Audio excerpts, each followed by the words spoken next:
Hi, everyone. I'm Ashley McManus, Senior Director of Global Marketing at Affectiva, a smart eye company. Welcome to the Human-Centric AI Podcast, where each episode we will interview a thought leader doing cutting-edge work in the AI space. A little bit about us. Affectiva is on a mission to humanize technology. Acquired by Smart Eye in 2021, Affectiva created and defined the emotion AI and human perception AI categories. Built on deep learning, computer vision, speech science, and massive amounts of real-world data, Affectiva's technology can detect nuanced human emotions, complex cognitive states, activities, interactions, and objects people use. For over 20 years, Smart Eye has developed AI in the form of eye tracking technology that understands, supports, and predicts a person's intentions and actions. By carefully studying eye, facial, and head movement, our technology can draw conclusions about a person's awareness and mental state. Our eye tracking technology is providing new insights for research within aerospace, aviation, neuroscience, and more. Today's episode features our media analytics leaders, Graham Page and Alex Duckett, joined by Two Ears, One Mouth's director, Sarah Gorman. For over 10 years, Two Ears, One Mouth has been using a statistical evaluation and emotionally intelligent observation to drive more informed decision-making and guide some of the world's brightest brands to an even stronger future. Sarah is an experienced researcher who has consistently delivered strategic insight in the areas of brand and communications. Even as the world continues to reopen post-lockdown, it is safe to say that COVID has forever changed the research landscape. Entire methodologies shut down almost overnight, and for qualitative researchers that typically collect data through in-person sessions, there was an accelerated need for virtual alternatives. With the adoption of new technology in a space that has typically remained true to traditional face-to-face interactions, there is of course some reluctance to change and fear of technology replacing need for qualitative researchers entirely. Let's listen in to learn more.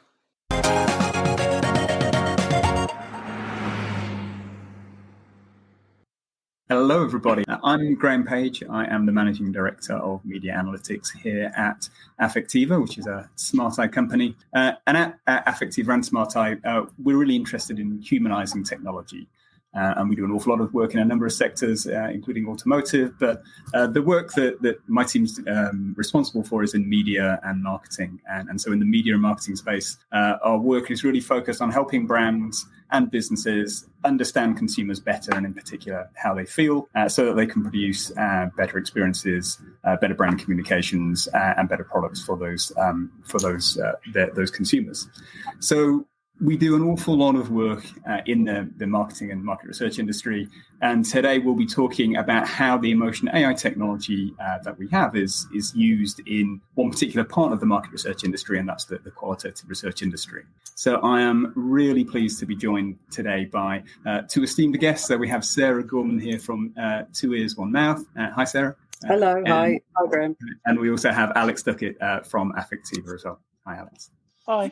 Hi. So I will hand over to Sarah and Alex to introduce themselves, and then we will kick off our conversation and talk a little bit about how technology is really changing the qual industry. So Sarah, can I ask you to introduce yourself, please? Absolutely. Thanks, Graham.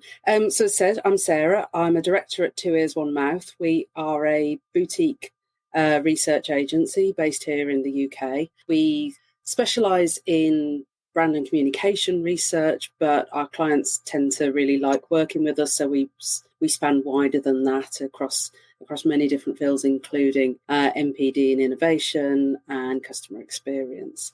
We're here today to talk primarily about qualitative research, and I've been a qualitative researcher for 24 years. I just counted up just now. I think I started in start of September 97. Wow, lots of experience. We'll look forward to hearing some of that. Thank you. Alex, over to you. Lovely. Thanks, Graham. And hello, everyone. So my name's Alex Duckett, and I'm an account director within the media analytics team here at Affectiva. So I very much have a quantitative analytical background, but my role is very much on making sure our clients get the most out of the emotion AI technology that we have. So client partners such as Sarah, I help make sense of the data that we're delivering, and specifically around the qualitative applications that we're going to talk a little bit about today. Great, thank you. So I guess we probably better start with a few definitions. We talked about a couple of things. We talked about qualitative research. We talked about emotion AI technology, just to kind of explain slightly on the former. And again, many of you will know this, but obviously Affectiva's emotion AI technology is a proprietary approach that uses AI to help businesses understand how people feel, primarily by looking at the expressions that they show on their face. And that's used in a number of different fields, as we said at the start. But yeah, I really wanted to also help people understand a little bit by what we mean by qualitative research and what we mean by quantitative research or survey research. So Sarah, perhaps you could take a stab at the unenviable task of explaining the difference between those two things, just so everybody kind of knows where we're coming from. I will try. I'll keep it very simplistic. And I did this once for a client many years ago. So where quantitative research speaks to a wide number of people, typically in the hundreds, for the trade-off with that is that if you're speaking to lots and lots of people, it becomes very unwieldy and expensive to speak to them for a long period of time. So you have a very focused survey with closed-ended questions generally, very tight, so that you can analyse that huge number and make sense of it. What we do in qualitative is the absolute opposite. So we want to speak to people for quite a long time. So research can be up to 2 hours if we've got a group of people together. But we trade that off by speaking to a relatively small number of people. So our sample sizes are in the tens rather than the hundreds, and typically somewhere between 15 and 50 per project. When I think of qualitative research, I think typically it's often seen as being able to go very deep and be very flexible in the way that it can kind of always kind of pursue what a participant kind of is saying and really kind of delve into that in some more depth. The quantitative research world that we integrate at Affectiva with a great deal is much more structured and much more fixed in what it can do, as you said. But yeah, it's really interesting to be able to work, I guess, with both sides of the research industry. So yeah, want to dig in a little bit more in terms of qualitative. So with that, I mean, I guess the qualitative industry has obviously been around for a long time. Have you got a perspective, Sarah and Alex, on how the role of the qualitative researcher has changed over time? Because clearly it's in some ways it's like a traditional form. In some ways, you're sitting and talking to people often, but obviously, the way we communicate, technology has evolved so much over the last few decades. I'm intrigued to know how the kind of qualitative research industry and the qual researcher's role has changed over that time. I mean, I was thinking about this earlier. From my perspective, to some extent, as you say, it's quite a traditional area of research in that the absolute, if you boil it down to the nuts and bolts, it's talking to people, as you say, in a much more conversational way, and finding out what they think and being open to understanding the answers that they come with. And in some ways, it's been touched, I think, less by technology than quantitative. But we have continued to sort of move as people have. It was always face to face because people always gathered face to face when we sort of naturally met with friends and spoke and spent time together. As that has segued online in various digital forms, we have started to explore that in different ways. So sort of 10 years ago, we started to look at doing online discussion forums, so in a text format, or utilising social media, be that sort of in Facebook or WhatsApp and various ways to try and integrate those. So it was more the medium, I suppose, that by which we were communicating with people. I'd still say the fundamental way and the questions we ask is broadly the same. The other thing I was thinking back to when I started 24 years ago, and Qual had a lot more luxury of space, and it could be more exploratory. It was done. Nowadays, it's much more focused and much more results driven, which I think is how it should be. When I started, you would do a round of Qual simply to design the questionnaire, which is, I know. I mean, my argument now: if you can't write a questionnaire, you shouldn't be in research. You don't need Qual to tell you. So yeah, that's kind of how I feel. In some ways, it's very similar, but other things have changed.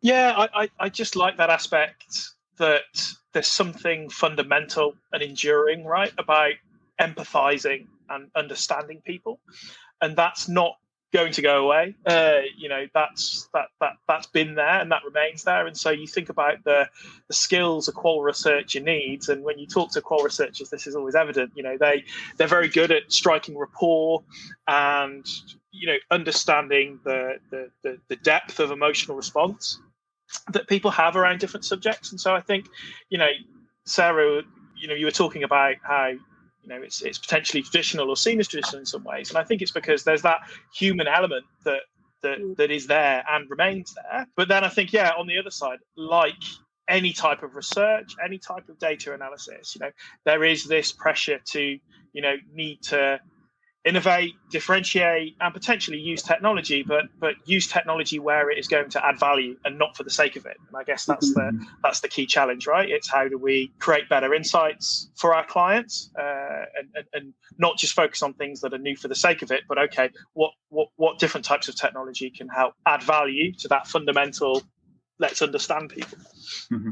And I guess as things have moved more, into more digital environments and digital channels, has that impacted on the ability of the qualitative researcher to empathize and to kind of understand, from people's nonverbal signals, how people are feeling and get into some of those deeper territories that we talked about?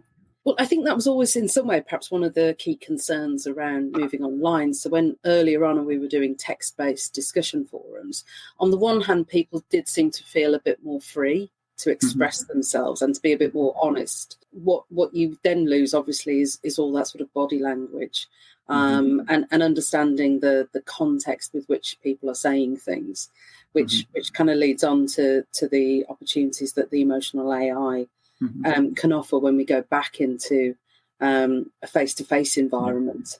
And what's happened in the last 18 months has helped really facilitate that.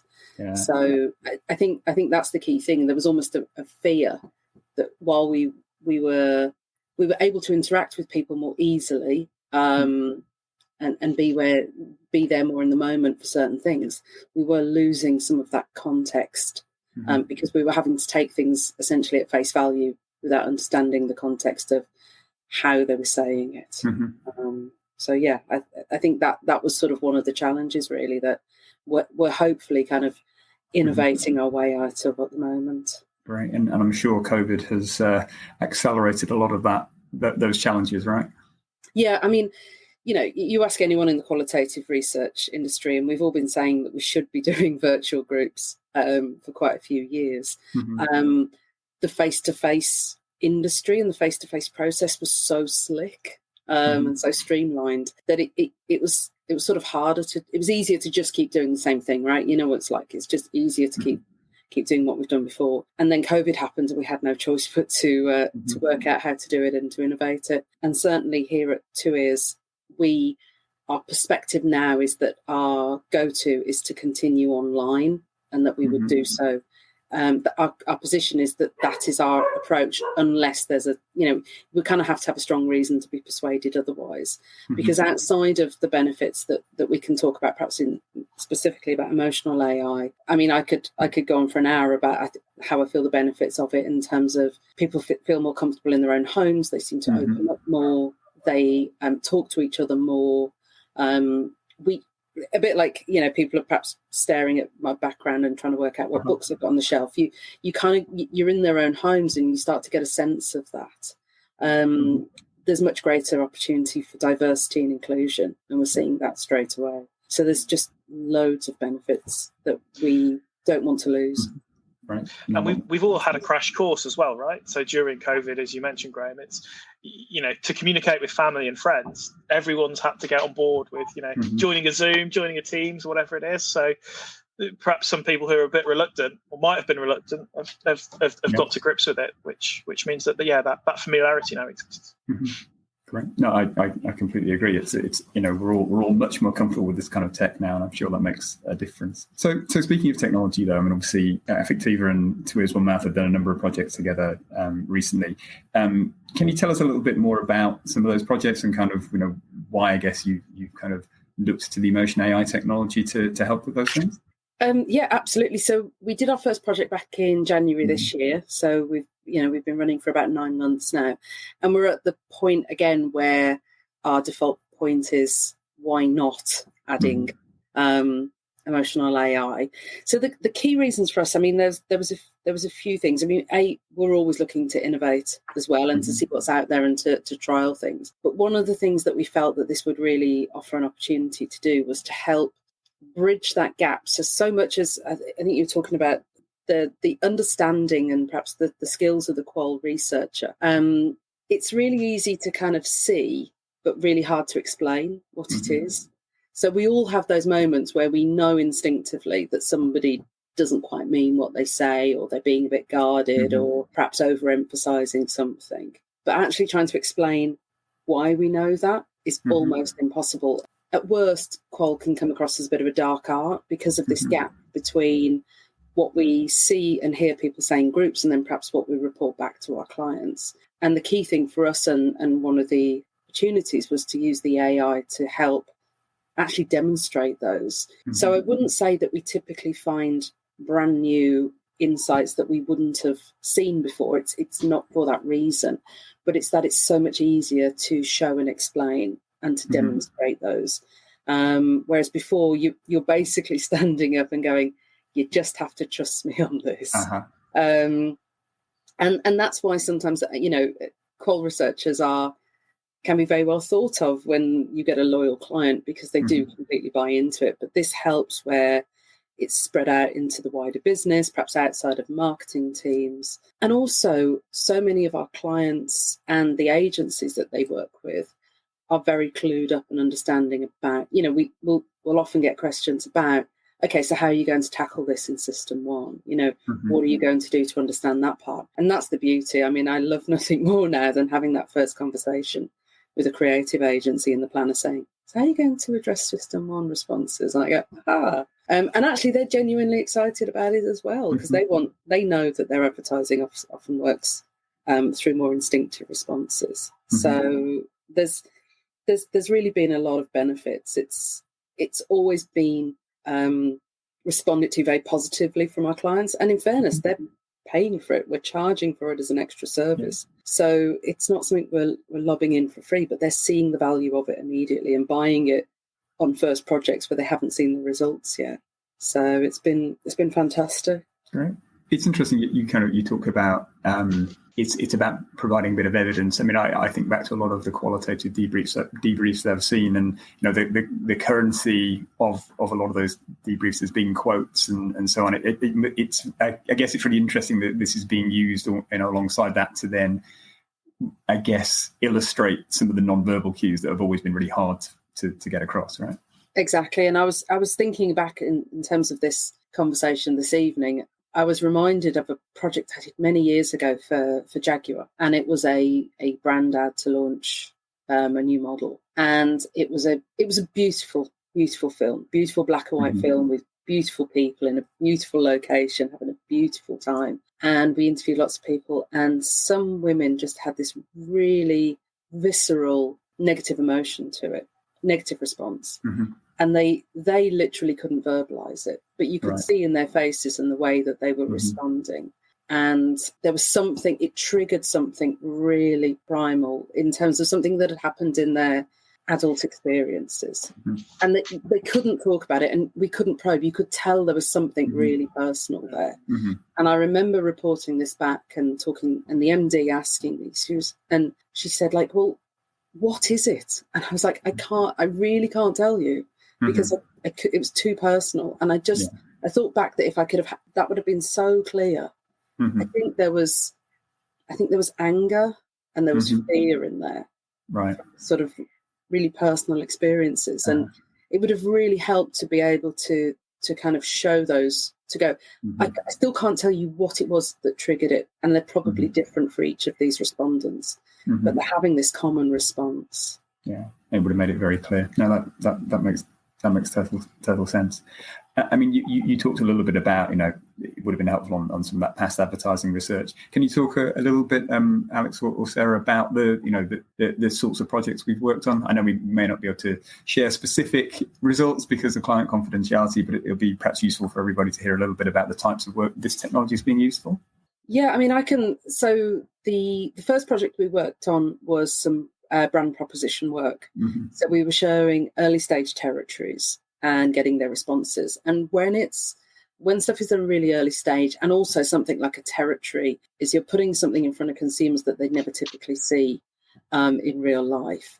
So it's always slightly difficult because you're asking them to respond to something that they're not used to and they wouldn't typically see. And that's where really I sort of say to my clients, I'm not going to try and explain to them fully what it is because they never quite grasp it. I'm just looking for those visceral responses and really understanding how they emotionally react to them, because typically there's an emotional element to a brand proposition. And it just works so clearly, and it worked in such a brilliantly British way, because what we saw was, and Alex kind of uncovered it for me, was seeing these moments of cynicism expressed through humour, which is such a British way of doing it. You know, going, oh, yeah, of course, you know. So you'd see these kind of positive emotions coming up, but actually in the context of what they were saying, it was being used in a really negative way. Yeah. And that was perfect in that response, and it really helped underline that. But I love that kind of duality, that they were using humour to express something negative. Yeah.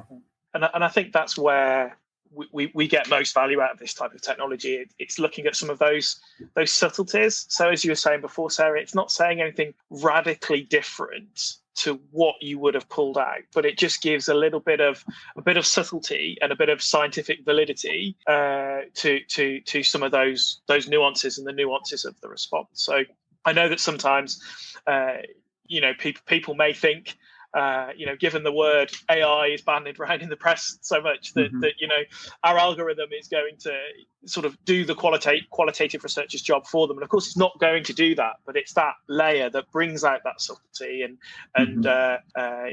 gives that scientific validity, as I say. So it's the build, it's not the replacement.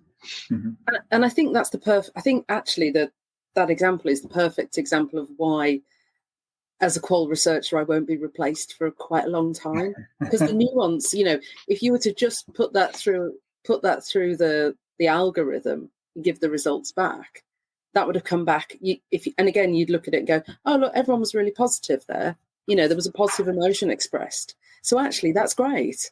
And it wasn't. And so often it's the context of what's been, of how they're saying it. And we do often use, we'll express something negative in a positive way. The other times we've used it is in advertising research, and that's again been really helpful. And we're not using it when they're watching the ads, looking at the storyboards. It's actually around the discussion in a typical way. And again, just really uncovering those system one responses. And it was interesting because some of the advertising we were showing is potentially quite polarizing. And that was an interesting piece of analysis then, because what you were looking at again on the screen was different people having very different emotions at the same time. So some people absolutely loving it and some people really not liking it at all. So again, that algorithm would have probably sort of flatline. The simplistic thought that people would think with that algorithm is that it would come out as a flat line because you add up that and you minus that. But that was it was so helpful to be able to show that. And luckily our client had told us up front that they were happy with polarization.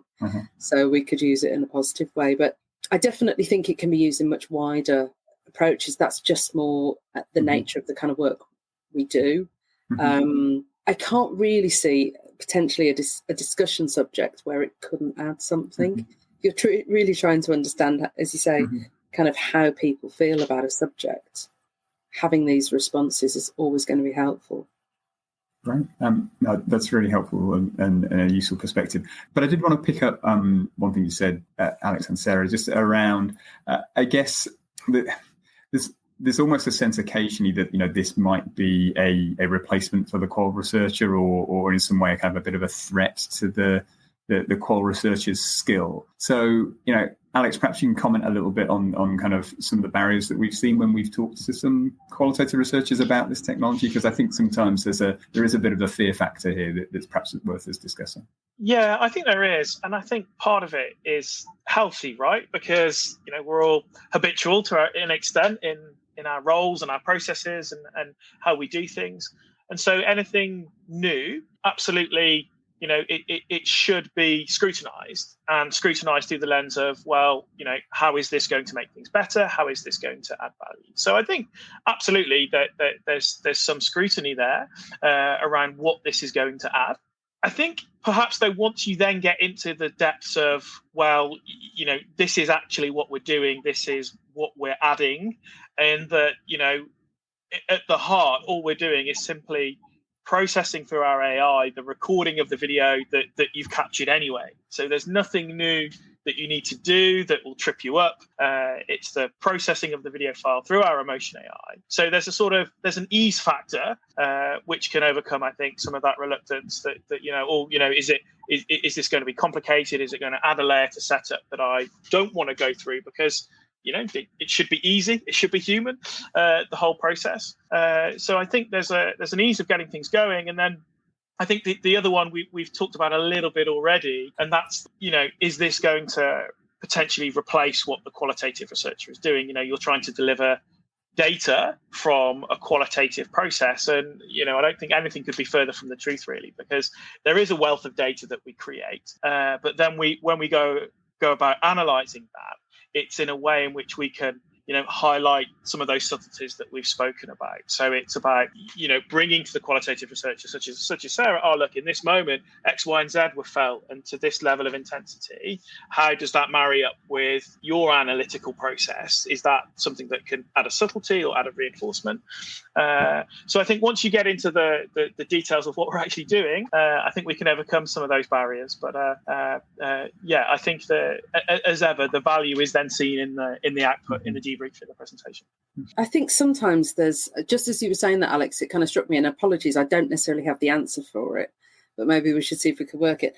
There's something around the language. So I think if you start to, because essentially what you have is, as you say, it's data and it's analytics, but that language is so alien to qual because, again, we do it instinctively.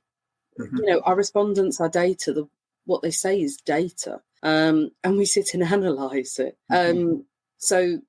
But we don't have another language for that, which is back to this sort of slightly black box, dark art element that I think you come up against with qual, because it is the same thing. You're just doing it. You're doing it in different ways. It's funny. We've started to use a machine transcription service, which is, and that type of possibility again has been around for about 10 years, and they've all been really poor. And they're starting to get much, much better. That is still a lot of data points to analyse. It's just a transcription of what they've said, which is what a lot of qual researchers use. So I think it's finding a way of perhaps trying to bridge those differences to understand. But it's just another way of, I think really, there won't be a qual researcher that hasn't stood up in a debrief and had a difficult time trying to persuade, because ultimately, we're standing up with our opinions, and that's where you end up with this language. We end up with opinions and our interpretation. And if somebody doesn't want to buy into it, that can be really hard to prove. And this is just, and again, as you said, Graham, we'll use quotes or we'll use clips from the video. And this is just another step on from that, really. Because that was kind of, here's what they said, and the way that they looked when they said it.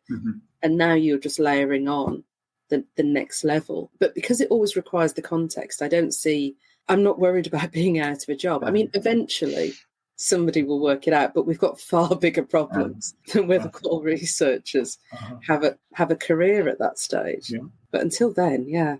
No, interesting. I mean, it's funny, it always strikes me that it's almost odd in some ways that there may be some fear around this, because I think qualitative research has traditionally really kind of dealt in understanding people's feelings, and this is absolutely what the emotion AI technology is also doing. So it's not it's a real compliment, I think, and a piece of illustration of how people felt. But as you said earlier, is a powerful thing to show as an illustration of what you were saying, rather than because it's contradicting what a qual researcher might say. So no, I think it may speak a very different language in some ways, but it's all speaking to the same topic. Absolutely.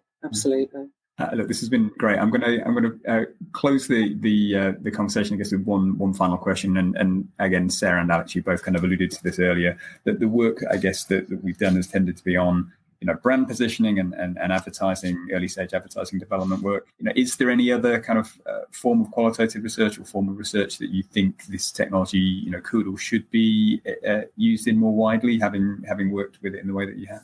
Yes, I mean, I was quite excited when I had, sometimes you just don't get the chance to really think and think, actually, what could it be used for? So we've just won a project for a major retailer who's moving to self-service checkouts. So it's not a grocery retailer, it's a clothing and home retailer, and they're moving to self-service checkouts, and they're finding quite low uptake of people wanting to use them. And so we're going to go in and speak to people. And the classic qualitative way is what I love called observations and intercepts, which is where you kind of hide behind the shelf and peek around the corner and to see what they do. And then when they're finished, you grab them and just have a few minutes and find out what they were doing. And I was kind of thinking that actually, and we have worked ways of doing this, covering all the legalities in the past in terms of viewing video footage. So stores will have security footage, likely aimed at the till. So what I would have loved, I was thinking about this, thinking, okay, so we stopped, Beryl after she struggled to make it work and had to, the red light's gone on, and actually just being able to understand those emotions, because she might tell us that it was a bad experience and what went wrong, but actually, is it fear or is it frustration, or does it tip into anger, or is it just a bit of confusion? I did feel that actually we often talk about understanding feelings at quite an emotional level, but I thought it could quite pragmatically help understand, almost like if you understood whether it was anger versus frustration, you can make a business decision about, okay, they're a bit frustrated, but they'll do it. Or if it's confusion, then there's something else going on that maybe can be solved.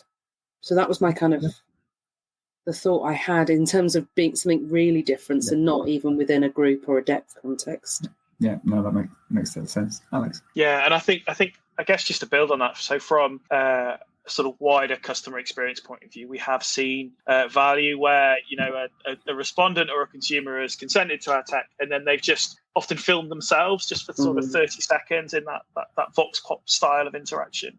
We can get a lot from that, right? Of, where someone is grumbling about their morning coffee or getting their car fixed or whatever it might be. Actually, in a short space of time, that can reveal quite a lot emotionally and in the moment as well, right? They do it on their phones or whatever it might be. So that can be really, really interesting. And then, it's a step removed from the researcher, but then you can look at it afterwards and then think, okay, that's the language they use. That's what they felt right in the heat of that moment, whatever it might be. So yeah, absolutely.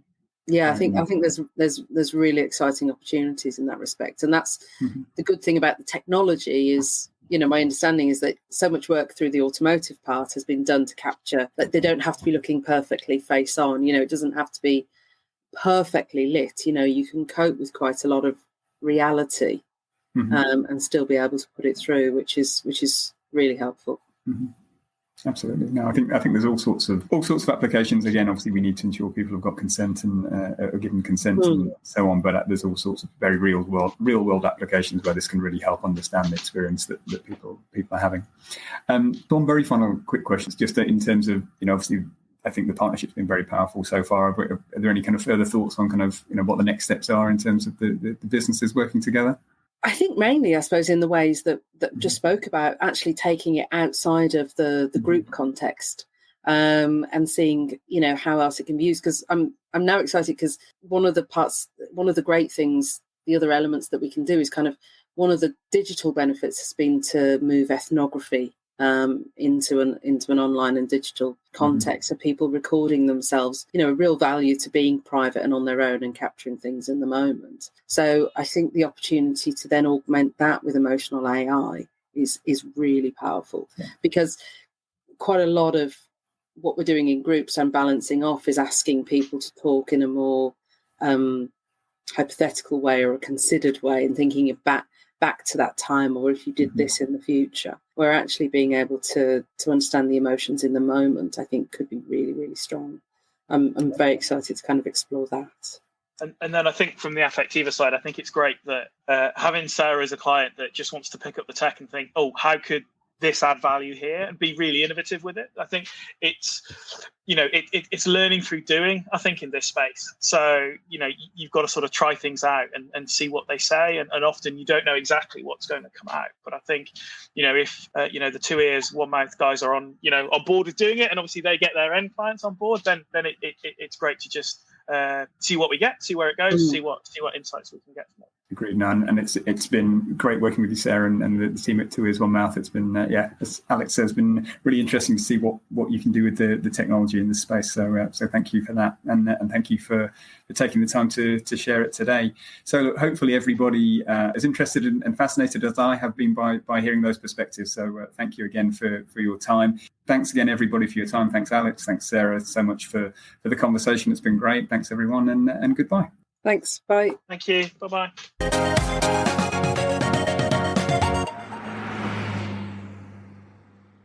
Really cool conversation. So for me, the highlights of this discussion included COVID's impact on qualitative research and what the future will look like for qual, the importance of context, and debunking the fear of the machine. So if you're interested in learning more about Emotion AI for qual, I hope that you'll contact us for a demo to see more of our capabilities. I hope you enjoyed today's episode. Don't forget to subscribe to the Human Centric AI podcast on iTunes, Google Play, Stitcher, or wherever you get your podcasts for new episodes. We're also on social media, so please reach out to us on Twitter, Facebook, LinkedIn, and Instagram at Affectiva or at SmartEye to share any feedback you have on the show and weigh in on the discussion using hashtag HumanAIPodcast. Don't forget to rate us and comment with your feedback to help make the podcast more discoverable for others. Until next time, thanks for listening.